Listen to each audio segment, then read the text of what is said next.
The Voice of Russia World Service presents another program in the series, The Christian Message from Moscow, and I'm your host, Boris Novikov.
Today my talk is about the Blessed Ksenia of Petersburg.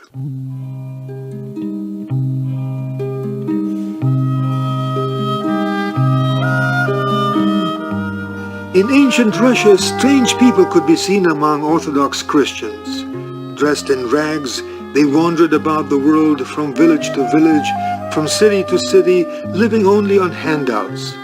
Some of them lived at one place, not lived, but took shelter under some bridge or at secluded nook in a backyard. They cried over something and prayed God for somebody.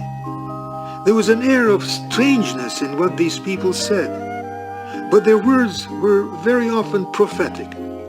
They had a special gift to see through a person and to know what was going to happen to him in the future. They predicted a country's destiny and protected it.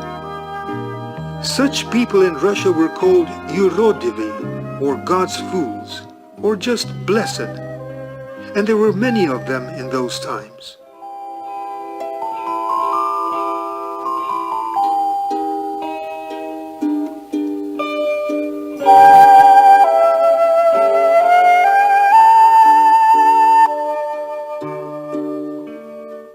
A strange-looking person, at times uttering very bold words, involuntarily won respect of the people. Even the Tsars had to hear out their moralizing, what they thought of them. Tsar Boris Godunov, for instance, once saw a God's fool Nikolka, who in a plaintive voice was begging for a kopeck and implored him to pray for him. Nikolka, looking straight into the Tsar's eyes, said in an intrepid voice, "I cannot pray for a Tsar, a tyrant."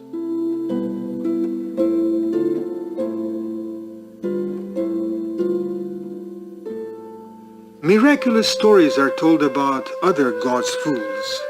They exposed evil, defended the good, predicted the future, and worked miracles. Once a ship carrying Persian merchants to Moscow was hit by a fierce storm in the Caspian Sea. Unexpectedly, a man never seen before appeared on the vessel's stern, heaven knows from where, and pointed to the helmsman at the wheel where to head for. The vessel managed to safely reach the Volga River. In Moscow, they recognized the God's fool, known as Blessed Vasily, sitting in the Red Square as their mysterious savior. How could he be miles and miles away from Moscow on a Persian ship? Unbelievable. But, as the legend goes, that was really what happened.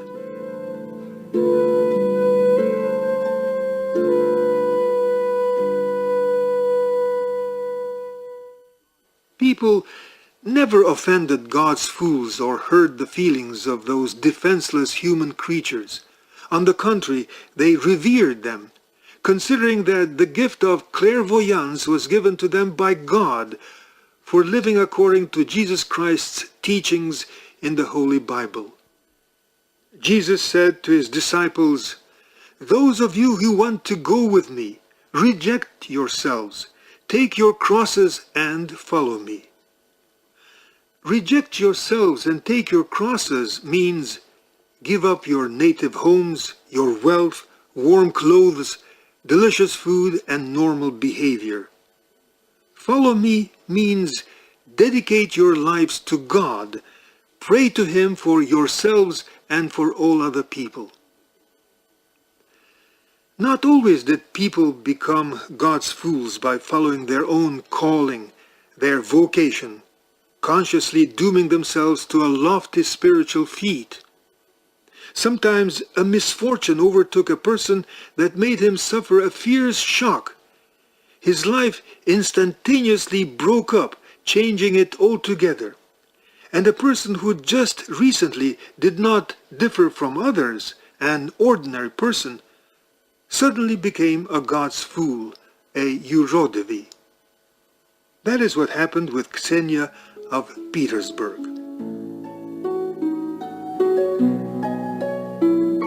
She got the name of Ksenia of Petersburg because she had lived in St. Petersburg. At that time it was the city's outskirts, populated by poor functionaries and military men, small shopkeepers selling tea, spice cakes, chintz. It then had a street called Andrei Petrovich. Why such a strange name? Once during the reign of Empress Elizabeth, Andrei Fyodorovich Petrov and his wife Ksenia Grigorievna had lived on that street in a small wooden house.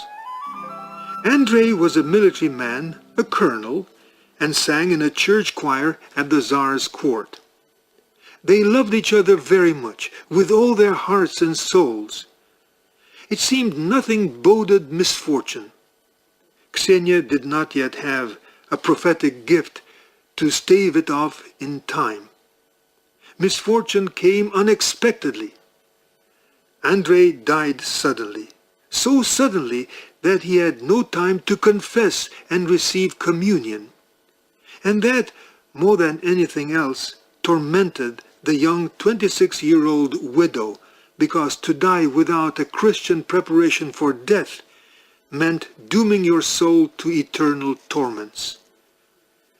To save her beloved husband's soul, Ksenia decided to sacrifice to God all her earthly riches, to renounce her name, and to give away the most valuable thing a person has, her intellect. From that moment on, Ksenia lost her mind. When her husband was being taken to a cemetery, she put on his full military uniform and, to the surprise of her relatives, in that appearance accompanied the coffin to the grave. Moreover, from that time on, she did not respond to her name and asked to be called by her husband's name, Andrei Fyodorovich. "I have buried Ksenia," she would say, "and am now Andrei Fyodorovich." Things like that happen quite often. When misfortune befalls on someone close to you, you involuntarily begin to think, it would have been better if it happened to me and not to him. So it was with Ksenia. She wanted to assert, with the soldier's attire, with the new name, that it was her misfortune, that it was she, Ksenia, that was buried, that her husband was alive and would continue to live. But her strangeness did not end there. Immediately after her husband was buried, she gave away all her belongings to the poor, and her husband's house, where she had spent her most happy days, to her good friend Paraskeva, asking her to sometimes give free lodgings to homeless beggars. People began to understand that her deeds were not of a weak mind, but of a kind heart and great love for her husband and for all people.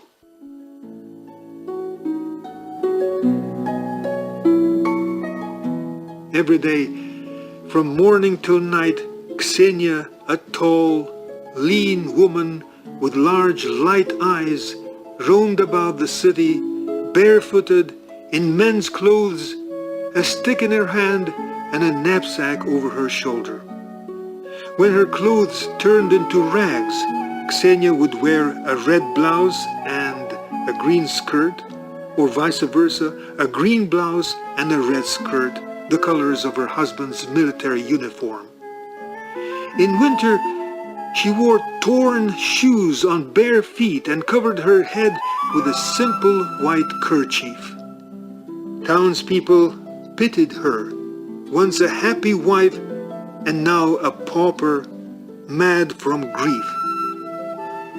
They talked to her with affection, fed her, gave her alms. She accepted only a kopeck, and right then and there gave it to some beggar.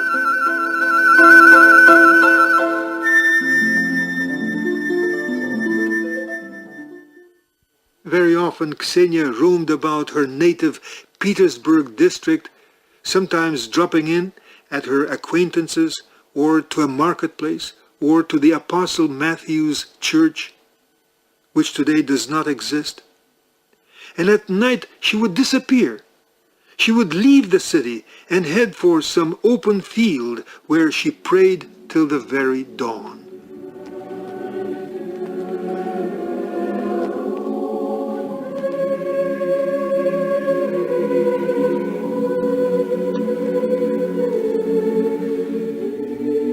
In those days, a new brick church was being built at the Smolensk cemetery instead of the old wooden church. The bricklayers had to first lift the bricks onto a scaffold to continue brickwork. The building of a temple is a pleasant to God charitable affair, and Blessed Ksenia decided that it was her duty to help the workers.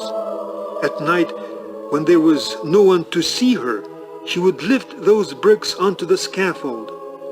In the morning, the workers wondered who was the one that did that. Finally, it was revealed who their invisible helper was. It was God's fool, Ksenia, who performed that extremely laborious work.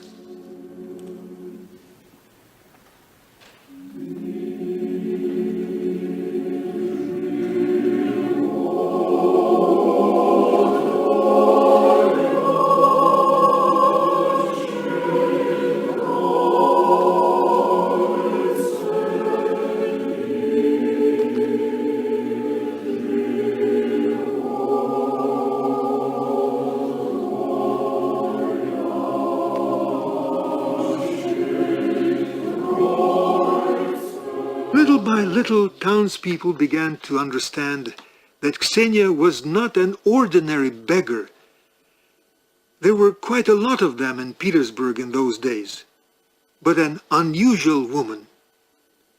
Merchants noted that when Ksenia would enter their shop and treat herself to a spice cake, that shop would immediately begin to do good business.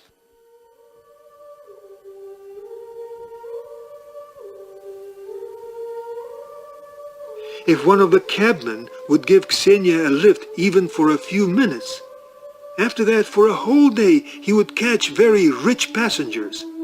That's why they vied with each other to give Ksenia a lift. Once Ksenia was roaming about the city for a whole day. She approached passengers, dropped in at her acquaintances' places or to a church, all the time repeating, "Bake pancakes. Soon all of Russia will bake pancakes." What happened to Ksenia, people wondered. Why pancakes? Pancake week was still way off, wasn't it? On the next day, December 25th, 1761, Empress Elizabeth, daughter of Peter the Great, passed away. Suddenly. And as is the Russian custom at funeral repasts, people ate kisel, starchy jelly, and pancakes.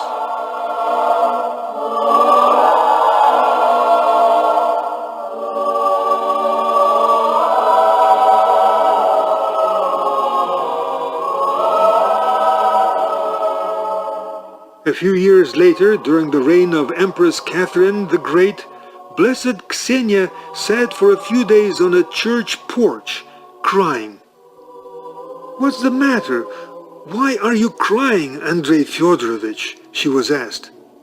"I see blood, blood. Rivers and canals are bleeding," Ksenia cried mournfully. Soon it became known that in the Schlisselburg fortress on the Oreshek island, the lawful heir of the throne, young John, who all his life saw nothing but walls of his prison cell, was killed.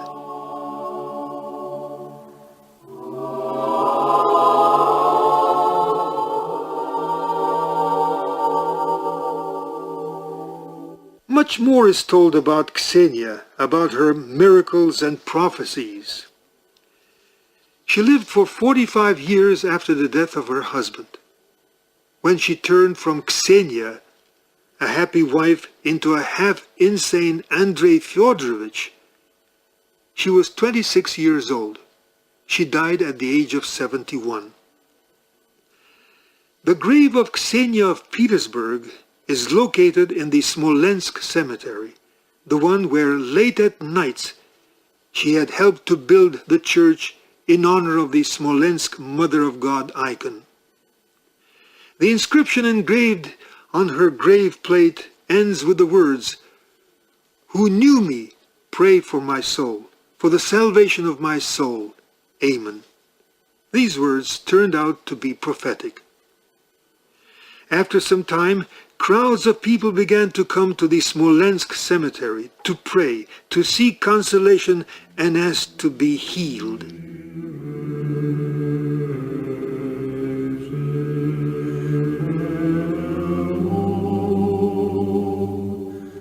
After her death, Ksenia of Petersburg continued to work miracles and help people in trouble and to heal them. People believe in her. They come to Ksenia's grave to pray and mentally ask her for help. Blessed Ksenia always responds to these requests. This is how believers explain it. The deceased and the living comprise, as it were, one family and help each other. The living pray for the deceased pray God for the living on earth. Many believers took a handful of earth from Ksenia's grave. Soon the entire grave mound disappeared. A small slab was then placed on the grave. It too was chopped off bit by bit. The pilgrims took them to all corners of Russia. In a special book kept in the Smolensk church, numerous cases of how people were cured are described. Among them is this story. The son of a captain was seriously sick, and no one hoped to see him recover. Doctors refused to treat him. Someone advised the captain to take some earth from Ksenia's grave, to pour it into a glass of water, and make him drink it. He did that, and his son got better.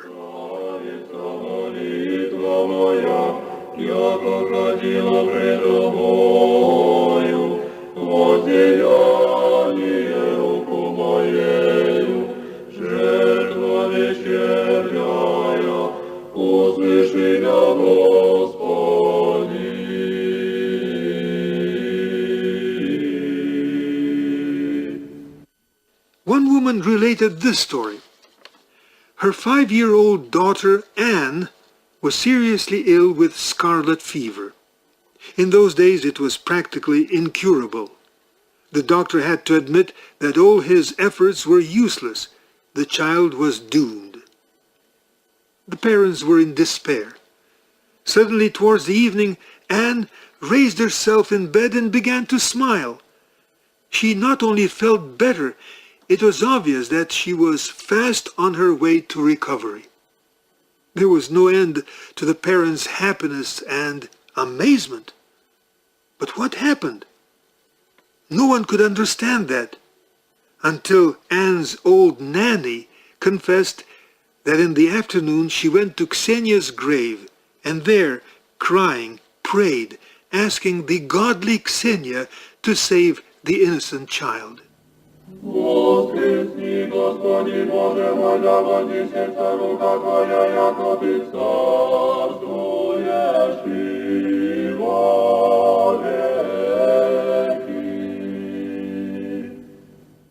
Not only sick people ask Ksenia for help. Believers, mostly women, appealed to her for help in other things, things that make up a human life, an ordinary human life. Is there anything more important than a human life, its happiness and well-being? The most grandiose events fade before them because it is precisely from human lives and their destinies that the history of our world is formed.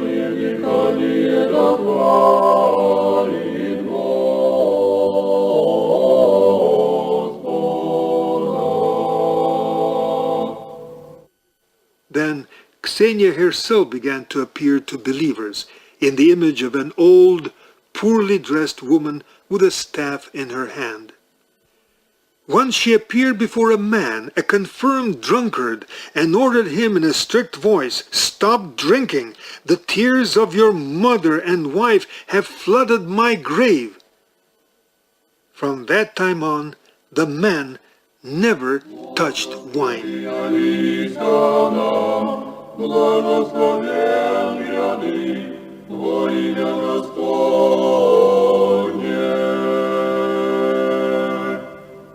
At another time, Ksenia appeared before a woman whose husband was hopelessly sick and was dying.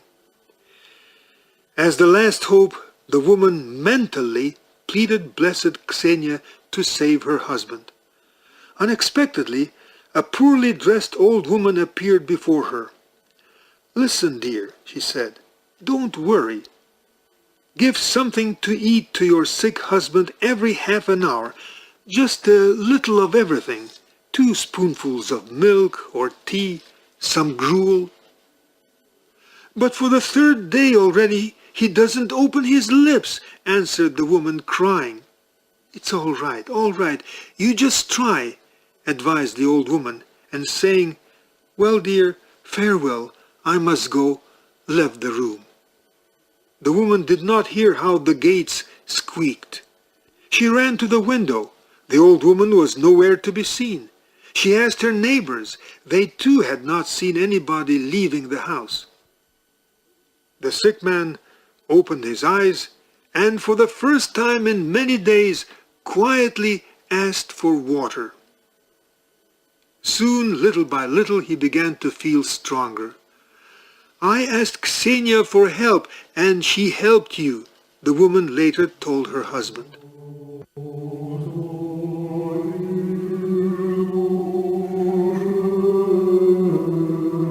The Church canonizes, declares officially recognized saints for their pious life and for miracles worked during their lifetime and after death.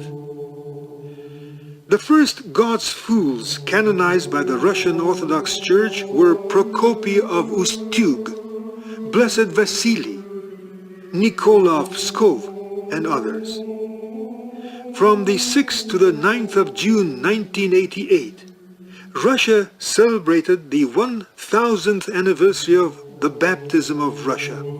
In honor of that date, the Russian Orthodox Church canonized 9 more ascetics, 9 pious men. The modest Blessed Ksenia of Petersburg was among the new canonized saints. Ksenia of Petersburg Commemoration Day is marked every February 6th. As before, she continues to help all those who appeal to her with prayer.